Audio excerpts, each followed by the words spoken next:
Hi friends, போன விளாக்ல நம்ம என்ன பார்த்தோம்னா என்னென்ன சீட்ஸ் எல்லாம் போட்டிருக்கேன் அப்படிங்கிறத உங்ககிட்ட காட்டினேன். இப்போ வந்து எந்தெந்த சீட்ஸ்லாம் எவ்வளோ நாளில் வளர்ந்துருக்கு அப்படிங்கிறத உங்கள் கூட இந்த விளாக்ல நான் ஷேர் பண்ணுறேன். வாங்க வீடியோக்குள்ளே போகலாம். இது பார்த்தீங்கன்னா சில்லி இன்னும் வளரவே இல்லை. இன்னைக்கோட 8 days ஆச்சு. ஆனால் இன்னும் எந்த ஒரு இதுவுமே இம்ப்ரூவ்மெண்ட்டுமே இல்லை. இது பார்த்தீங்கன்னா தக்காளி.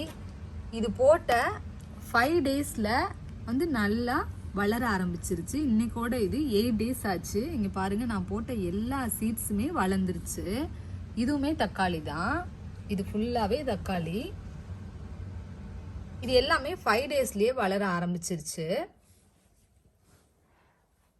நெக்ஸ்ட் பார்த்தீங்கன்னா இது எல்லாமே கத்தரிக்காய். கத்தரிக்காய் வந்து இந்த ஒரு விதை மட்டும்தான் இப்போ உள்ளேருந்து வளர ஆரம்பிச்சிருக்கு. பாருங்கள், தெரியுதா என்னன்னு தெரில, லைட்டாக வளர ஆரம்பிச்சிருக்கு.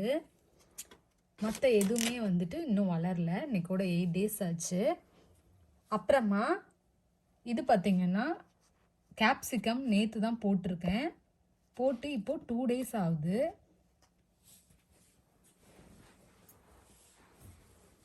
இது வந்து புதினாவும் இன்னும் வளரல.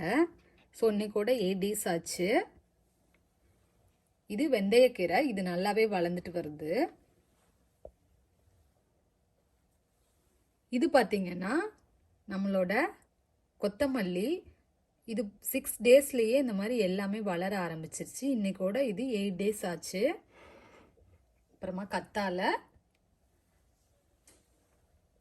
இது வந்து அந்த ரோஸ். இதுக்கு எல்லாத்துக்கும் நீங்கள் லைட்டாக தண்ணி தெளித்தா போதும். தண்ணி வந்துட்டு நீங்கள் லைட்டாக தெளித்து விட்டுக்கோங்க. அதிகமாக தெளித்து விடக்கூடாது. ஸ்ப்ரே மட்டும்தான் பண்ணி விடணும்.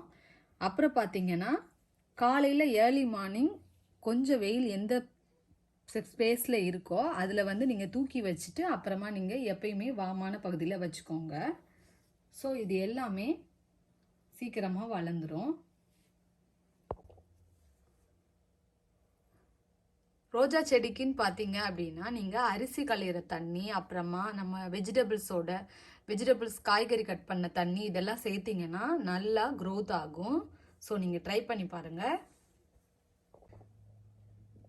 எக்கோட ஓடெல்லாம் எடுத்து நல்லா க்ரஷ் பண்ணிவிட்டு ரோஜா கண்ணுக்கு போட்டோம் அப்படின்னா ரோஜா செடி சூப்பராக வரும். ஸோ அதையும் நீங்கள் ட்ரை பண்ணி பாருங்கள். ஸோ ஃப்ரெண்ட்ஸ், இந்த vlog உங்களுக்கு பிடிச்சிருந்ததுன்னா மறக்காமல் எங்கள் சேனலுக்கு சப்ஸ்கிரைப் பண்ணுங்கள், லைக் பண்ணுங்கள், ஷேர் பண்ணுங்கள், கமெண்ட் பண்ணுங்கள். தேங்க்யூ.